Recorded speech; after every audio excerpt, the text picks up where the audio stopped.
mtu hayupo huru kupenda anavyotaka yeye, bali Uislamu ni dini ya maumbile.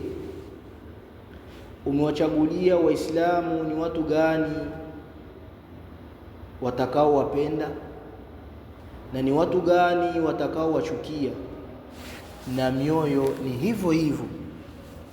Ndio maana mshairi mmoja akasema,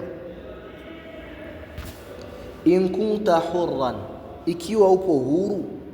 Al-Imamu Ar-Rafi'i anasema, in kunta hurran kama taz'um, ikiwa upo huru kama unavyozania, fahal tastati'u an takhtara ghayra allati ahbabtaha, je, unaweza kumchagua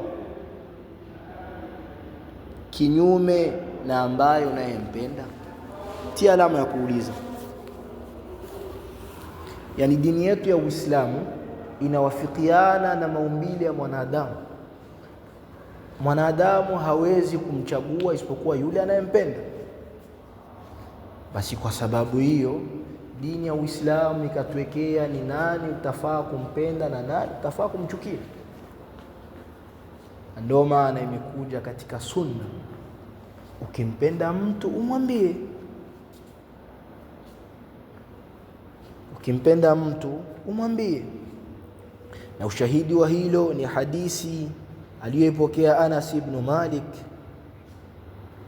Anasema, kuntu jalisan inda Rasulillahi sallallahu alayhi wasallam idh marra rajulun faqala,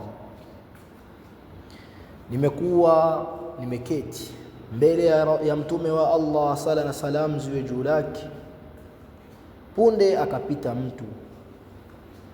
Faqala rajulun min alqawm, akasema mtu katika watu, ya Rasulallahi inni la uhibbu hadha arrajula, hakika mimi nampenda huyu kijana.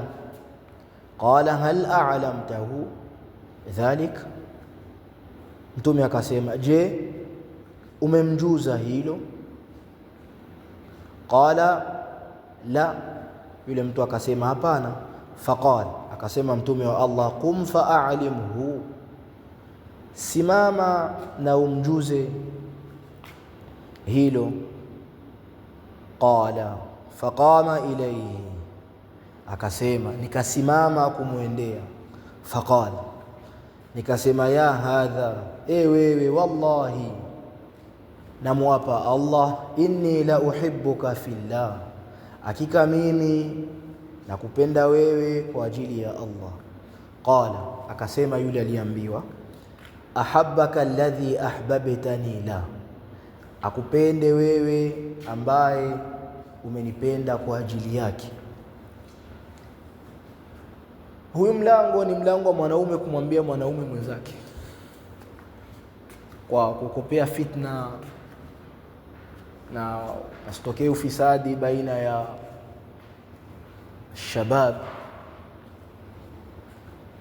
Baadhi ya wanazuoni wakakataza mwanamke asimwambie mwanaume kuwa anampenda kwa ajili ya Allah, kwa kuokopea fitna.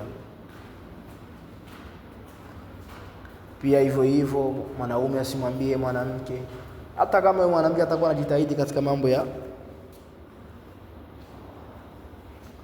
ya kidini, usimwambie. Na ikitokea pia umempenda mtu na nia kumuoa, lakini hauna uwezo, una nia mulazamatu shay'in bifi'li, una nia lakini hauna uwezo, basi bora zaidi tunakwambia usimtamkie. Pia hauna uwezo wa kumfikia yule mtu, usimtamkie kuwa unampenda, sababu unaweza kumweka katika shubha.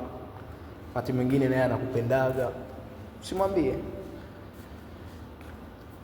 bali tumia kuficha upendo wako kama gisi washahidi walivyokuwa wanafanya. Anasema Al-Abbas ibn al-Ahnafi, saaskutu ma lam yajma'i Allahu bainana, nitakaa kimya maadamu Allah hajatukusanya baina yetu, yani baina yeye na huyo mpenzi wake Allah hajawakusanya katika njia sahihi. Fa inaltaqi yawman, ikiwa tutakutana siku moja katika njia sahihi, yani katika mafunzo ya Mtume, saufa aqulu, basi nitasema, nitamwambia kuwa nampenda.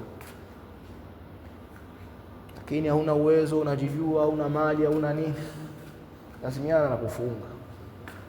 Kumwambia unampenda mtu, achana nayo kwanza. Allahu akbar.